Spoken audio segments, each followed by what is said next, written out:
You're listening to the Platte River Bard.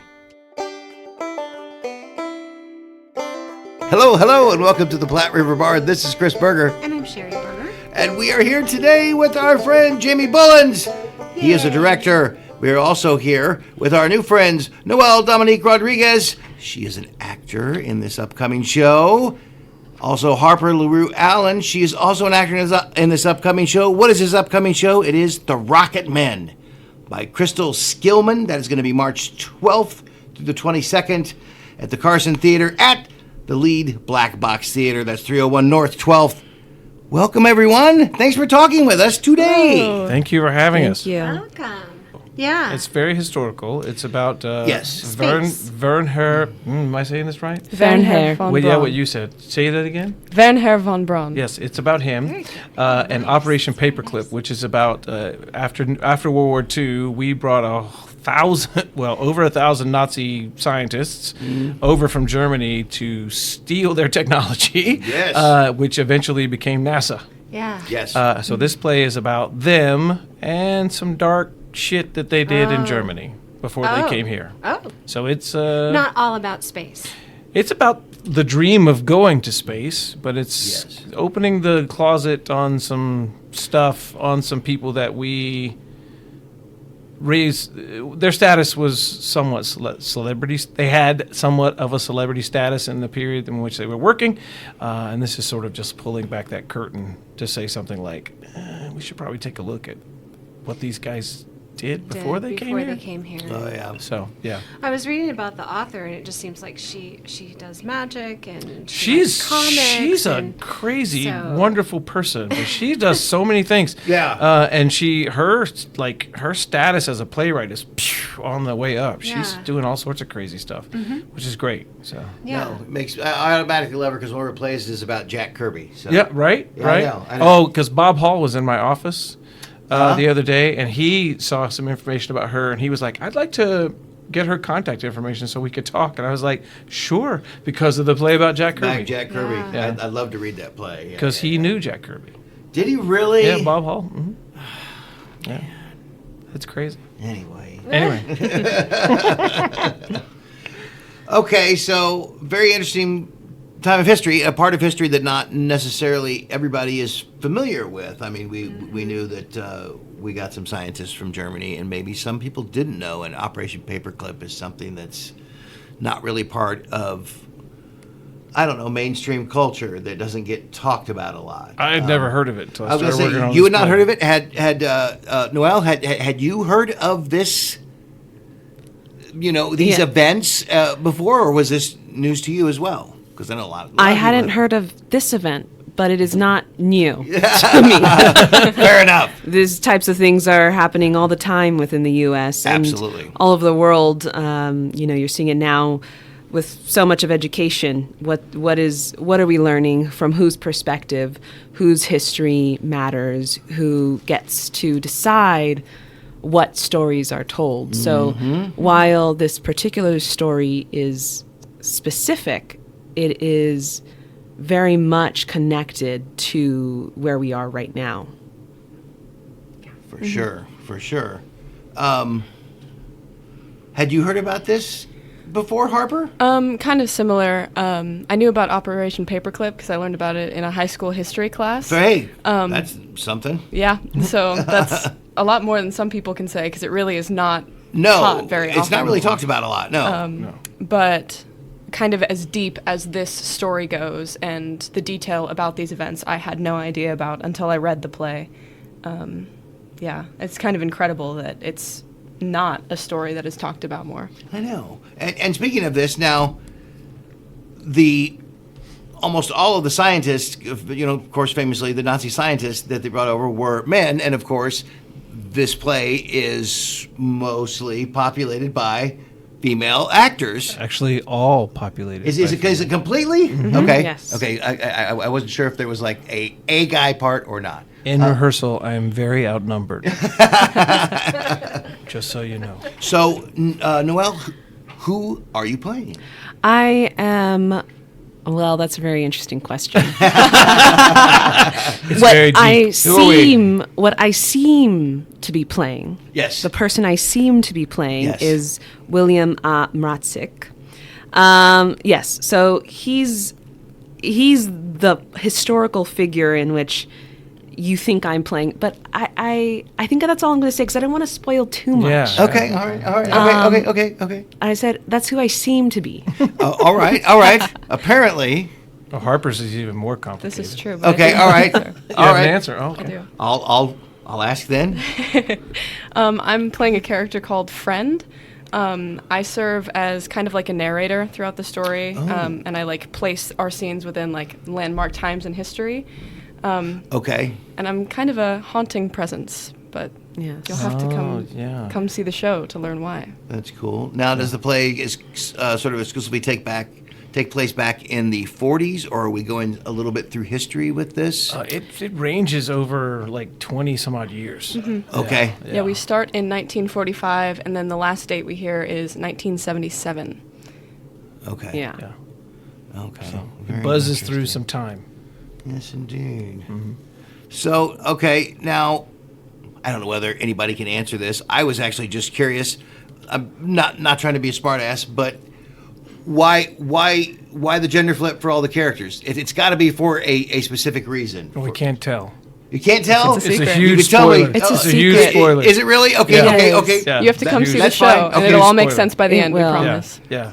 I figured it would have something to do, but yeah, no, don't spoil. I don't want to spoil, Yeah, but I don't do spoil. want to say more. Sure. Go for If you it. could strategically Strategically. It's work gonna your be way it's around helpful. it. I wouldn't think of it so much as gender bending or gender swapping, Oh, okay. but that these men, they are a means to an end in the story. Okay. They are a means to the end in the story. And without saying too much, I think gender has a lot to do, and our genders, our gender identities, has a lot to do with stories that are not told. Yeah. see Absolutely. what you mean. And- Stories and- that are historically excluded, Sure. silenced. Because Operation Paperclip is all very intentional. It's not meant to be talked about. It's a successful operation.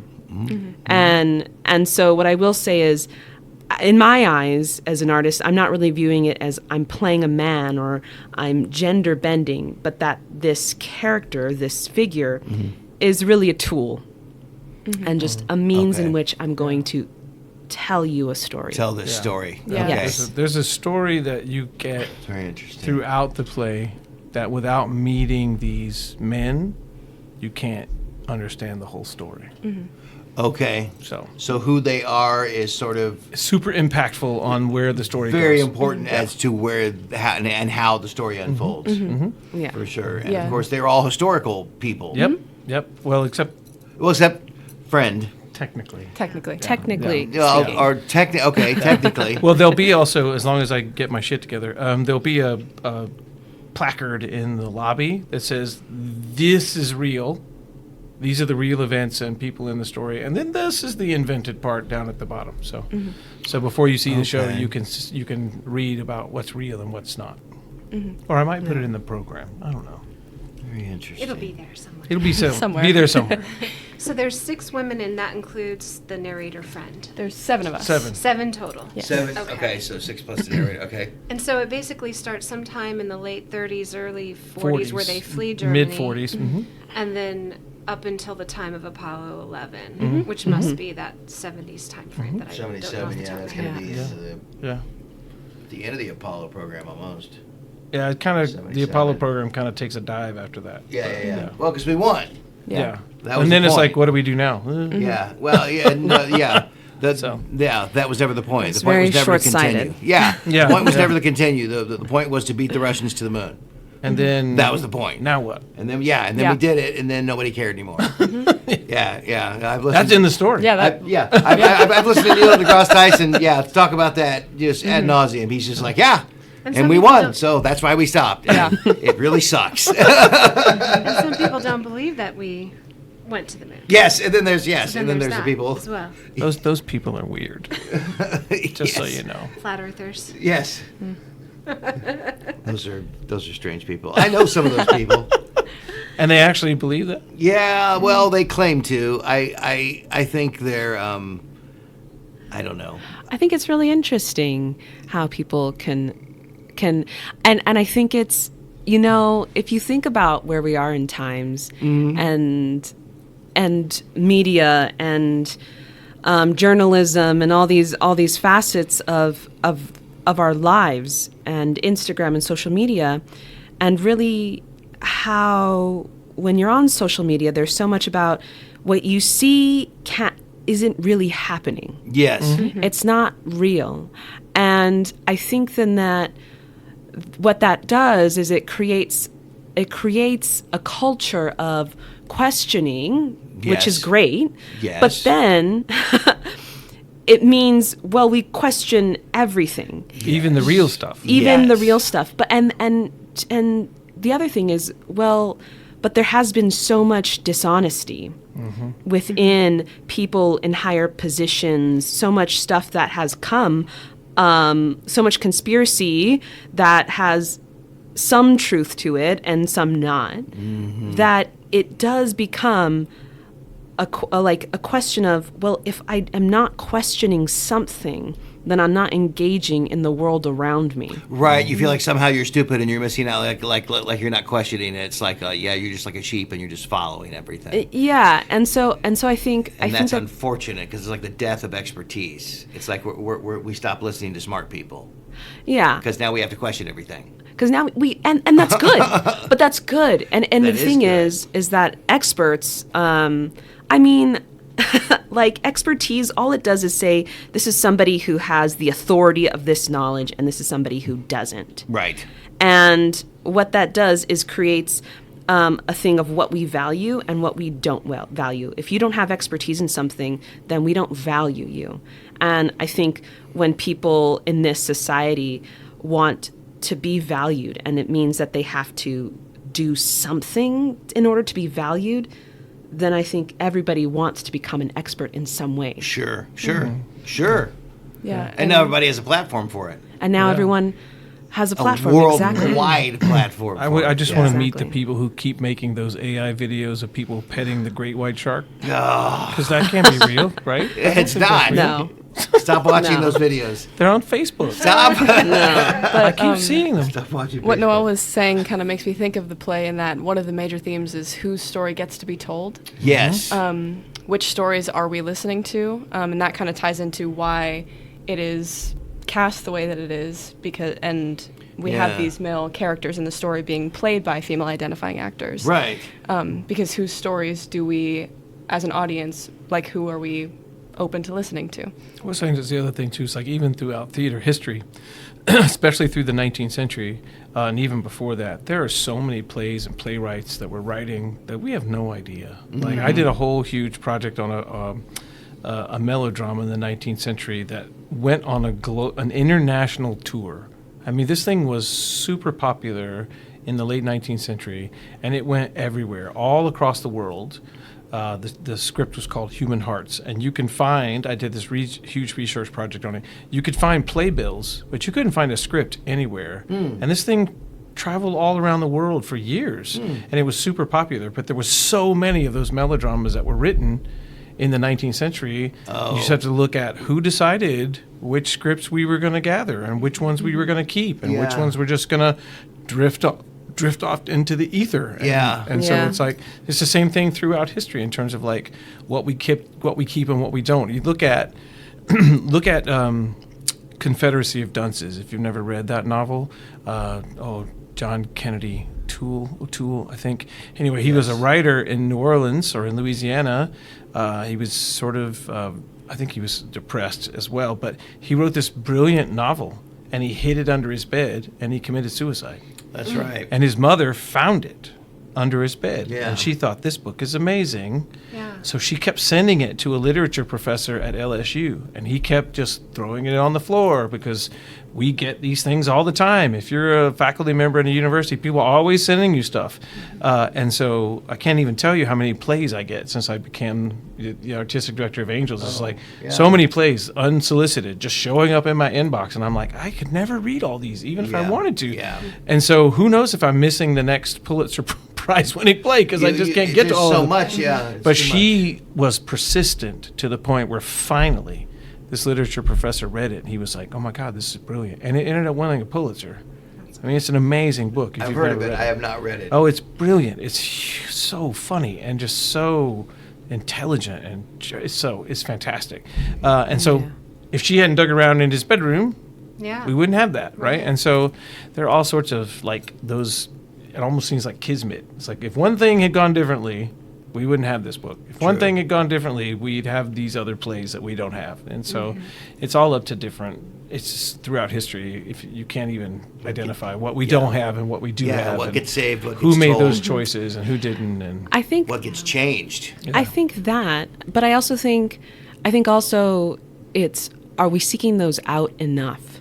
Like, it's only really coming into our consciousness as a nation that, oh, I should be looking for stories that aren't told. I should be looking for stories that aren't about me. Yep. You know, I should be looking for stories that are from people who are historically excluded, marginalized from other voices, and also the other thing is not everybody has access to know, like, you know, yes, there could be an amazing play that is sitting somewhere that somebody doesn't even know what to do with because they also just don't have access of knowledge. Sure. And so I think even that it's you know, theater is supposed to be for the people. It's a people's art, and yet it has become so privatized, and only certain people get to be actors, only certain people get to imagine.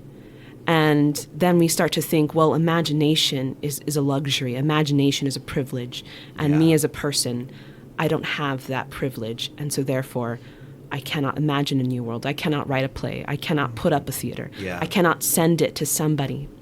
And so I think yes, it's about, it might be about chances, but it's also about, are we really looking and searching and doing that work that these systems aren't helping us with. And the unfortunate reality behind that is not only do we need to search for voices that are not regularly heard, Yes. but the only way to get them to produced is that somebody has to pay for it. That's harsh. That's the harsh reality behind it, is you can have people who really push new voices and more and stories that aren't told, but unless somebody wants to write a check for it, very few people are ever going to see it. And that's the hardest part too, is the realization that even if you find a really strong voice, you have to get somebody to produce it, which is hard. Which is good. So at least this. Well, and we've made some there are progress. also very focused organizations that are dedicate themselves to voices that aren't heard as much, Yes. marginalized voices, Yeah. untold stories, and that's fantastic. And Yeah. those are popping up all over the country, and even other organizations like Angels. I mean, I don't know how much I can do because we're just one little small theater, but we are doing a combo project with an Indigenous writer this summer, Cool. who's coming to do some work with the Great Plains Museum in the fall. Nice. So it's a tiny thing, but at least that's it's something. great. So That's great because you don't know what's going to end up in the history books. So Yeah. people have to learn it elsewhere. so I feel like there's been a shift, or maybe there's starting to be a shift in theater where things in general are looking towards like newer stories, and stories, if they're older stories that haven't been told before, or told from a different perspective now. Well, I'm a convert. So, like, Are I you? started working with Angels about 4 or 5 years ago, and up until then, I had done some new plays, with different organizations, but I had never done only new plays. Right. And so it's not that I work on only new plays, but since I shifted into this leadership and administrative position at Angels, I'm a complete convert and like we just need to be doing new stories. I agree. And so, I like it because I go looking for them, Yeah. right? We have to go looking for new stories. Yes, you and do. So, and I think that's exciting because I love the rush of like getting a script and starting to read it, and it's all new, right? For the first time. It's not like I'm reading You Can't Take It With You for the 50th time. Right. You know, I'm reading something brand new, which is always exciting. So, and then the process as well. Yeah, that's exciting for an actor as well because it's like you've never seen anyone else's take on this. And that's really exciting because there's a lot to explore and that can make it harder, but it also allows a creative team to ask a lot of questions and to get really curious about the story and why things are happening in the way that they are in a play. And that's really, really exciting, especially as a younger actor. It's like incredible to have the opportunity to work on new plays, to build that creativity and imagination. And some freedom in doing it. Yeah. Yeah. For sure. And I think the other aspect of like developing new work is also people who are from communities that are historically excluded. I think some of that also is a deep fascination with devised theater and physical theater and movement and verbatim theater, which is, you know, interviewing people and then putting on a play and speaking their interviews verbatim as if you were them and inhabiting their voices, interesting. like Anna Devere Smith, or conducting interviews in your own communities and saying, well, you know what, these are interesting interviews and I'm going to play the audio, create a sequence of gestures, and then put it on. And that's like, I think also sometimes I think there are things about theater that are inherently so simple and we make them so complicated. Like we have to have a script. You know, in order to start, you have to have a script. Right. And I think it's really exciting when you have a thought, an idea, an impulse, a feeling, and you're like, I'm going to go there and I'm going to start alone, but then I'm going to do research and I'm going to record and I'm going to go out in the field and I'm going to find other people and we maybe create 10 minutes of something.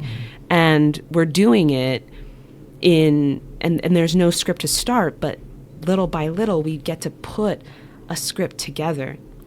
And I think also something that is happening, the reason why there are new works is because the stories that we need to hear from, that we haven't, nobody's written them. So there is that extra responsibility on people in those communities that necessarily isn't within white culture in the United States. Sure. That's not there.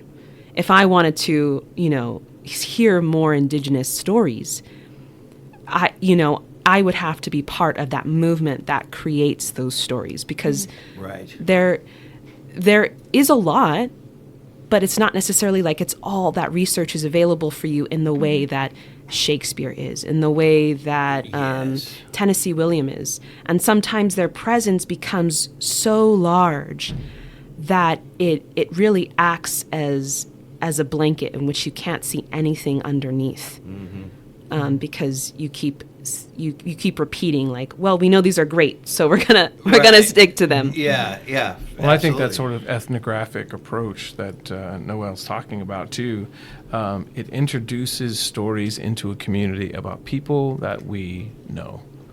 You don't have to know them personally, but it's about people. Yeah. You see people telling stories that you can identify with.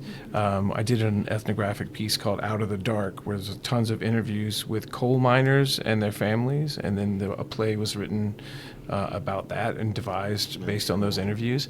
And it was so incredible just to sit and listen to their words and their stories. And I've done the same thing. There's a company that came out of Chicago called Community Performance, and one of the most famous ones they did was called Scrap Metal Soul. I think it was in Philadelphia.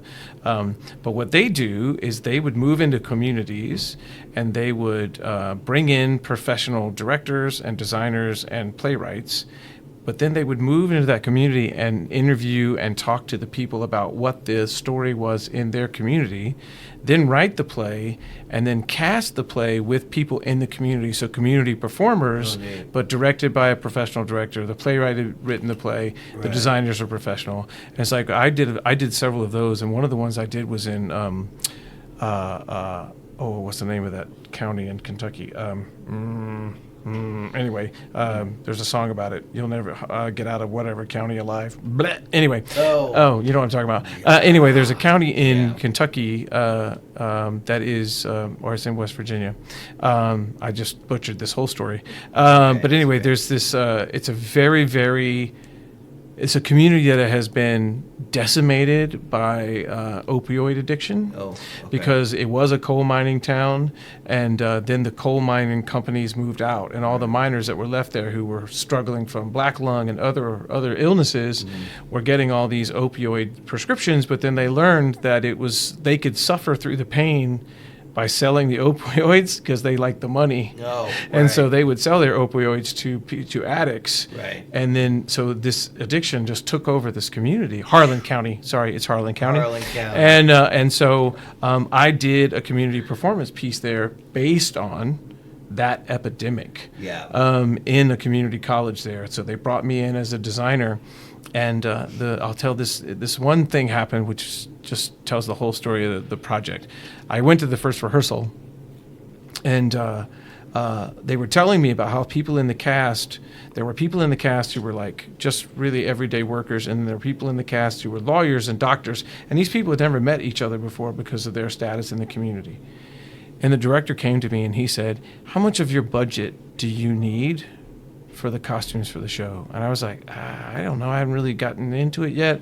What do you need? And he said, well, we kind of need to redistribute some of the money because some of the cast members can't afford gas to come to rehearsal. And I said, take all my money, I'll figure it out. I was like, I want the people to get here. I want the actors who are in the show to be able to come to rehearsal because this is an important event for them. And so it was that range of people that were in this room together performing these stories that those people would never be in the same room together for any other reason. And so that sort of organization just was amazing in terms of like bringing community together to tell their own stories is incredible. I did it in Georgia. I did it in Kentucky. It's just an incredible experience. But yeah, it's the idea of hearing stories that are going on around you in your own community. It's just so enlightening, and it's such a bridge. You know, it builds these great bridges in the community all together. So yeah, that kind of thing is amazing when theater can do that. And sometimes it's good to go to theater just to laugh, but it's a different thing altogether. But true. And in this play, you will laugh, True. but you should also bring some tissue. Okay. Oh, really? Yeah, oh yeah. If you don't cry at the end, you are a heartless bastard. Oh, no. All right. So that's all I have to It's say. been proclaimed. So minimal set on this then. Minimal set? No, it's got a pretty heavy set. Projections, sound, lights. Yeah, we got it all. Nice. Yeah. Cool. We spared no expense. That's great. So you've got a full production and Yeah, costumes over a I mean, couple I can eras. brag because the entire team and the entire cast is like, if you don't come to this play, you're going to miss something because they're doing a fantastic job. And the story is brilliant. The play is well written. The story itself is so charming and at the same time really moving, and it also breaks your heart at the end. Yeah. And so you just don't want to miss it. It's amazing. It really is. And the cast especially has been doing some really incredible work. So yeah, in spite of their director.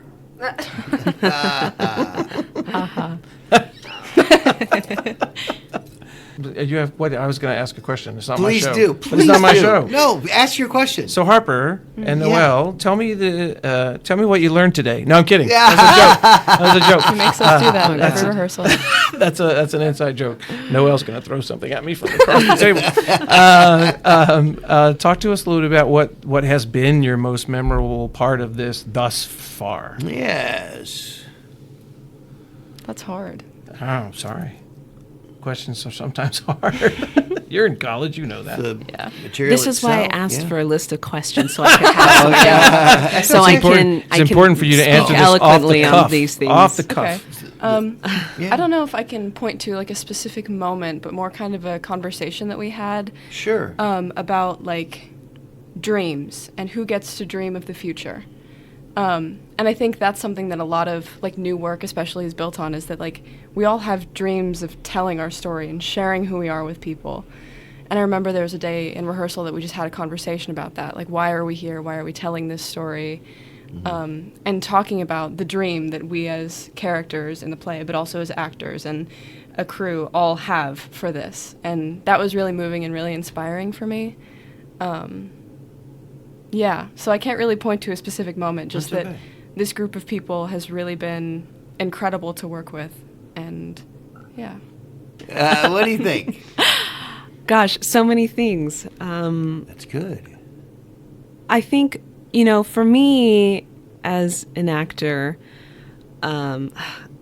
sometimes saying I'm an actor feels so inadequate to all the things, all the roles that I actually Yes. contain within myself. But True. but I think there's been something really spiritual for me about this. For me, I'm not a religious person. I'm not a religious person, but and that's only because I am self-identifying indigenous person, and so reclaiming that spirituality is a whole other thing. But there is something in honoring people who could be you. And I think sometimes in the West, there's a lot of, I'm doing this for myself, and this is my story, or just ways in which we center ourselves. And sometimes it can be hard to see that even somebody across the world, if they are suffering, the idea that if they are suffering, it is also my suffering. If someone is poor, it means that I am poor.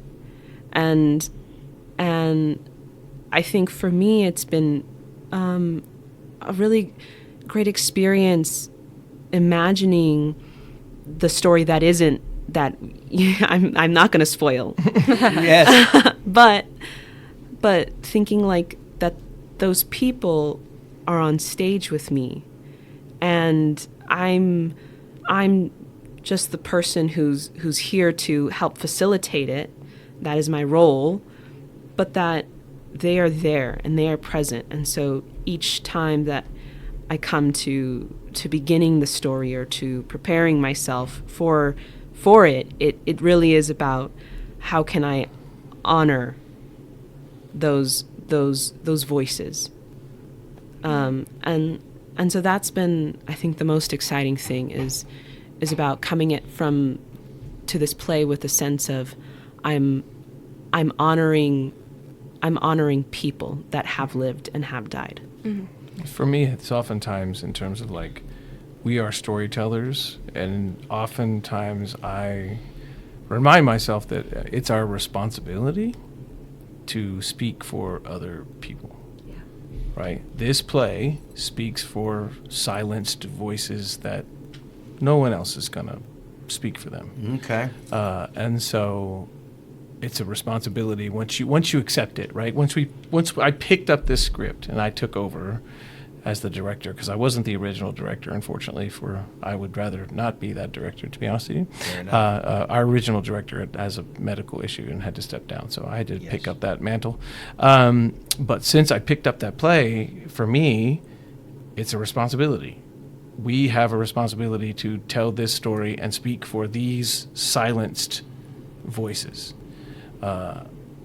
That's maybe way too much that I should have said, but No, Well, I I wonder about speaking for. I guess I think that they are speaking. They're just using our voices and our bodies. Yeah, but yeah. it's kind of, and if Crystal was here, I would say they spoke to you, and that's what made you write this. but it's just I guess I don't believe like I'm speaking for these people, but that they're speaking through me. Yeah, something one of my professors likes to say when talking about history and being a storyteller is that we stand on the shoulders of giants. Absolutely. And I think that's true in every aspect of history. Like, these people paved the way for who we are today, and we need to acknowledge every part of that to be able to move forward. And that's, I think, a big theme in the play as well, is like, we have to take our past with us. Yes. And not necessarily just take the good stuff and leave the bad stuff. You got to look at the bad stuff too and learn from it as well, because more often than not, you learn from the bad stuff a little bit more than you learn from the good stuff. Because the good stuff was easy, so you don't really learn anything when everything's easy. you tend to look back and learn. It's like, oh yeah, no, this was a terrible idea, and here's why. And here's why we shouldn't do that again. Instead of just covering it up and go, oh, well, that didn't happen. But unfortunately, we continue to do it. Yes, I know. I know. and again. I know. But I think Which is not, especially being in the theater, that's not something we look back and go, okay, what went wrong? Why did it go wrong? How can we make sure this doesn't go wrong again? You know, and it's like we have to look at that stuff. Yeah, But absolutely. like, I think that's part of why it's so important, why we want to tell this story, is because we want a person in the audience to walk away and think about the times in their life that they've brushed past something that they did wrong. So that, you know, we want to inspire audiences to really think about the past and how to be a better person. I don't know what I'm saying. I lost it. I was like there and then I lost it. It's okay to look at the past and look at everything. Well, It's okay to look at everything. There's something to be said for this is going to sound very philosophically weird, but there's something about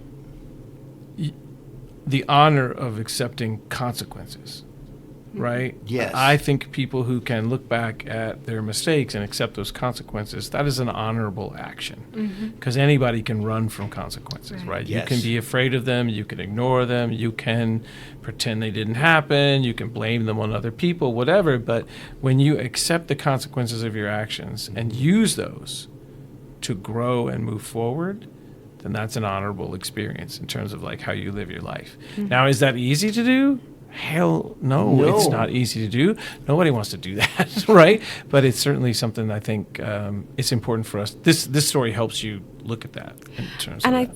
think also, you know, in terms of accepting consequences, I think that speaks to your point earlier about responsibility. And literally that word means the ability to respond.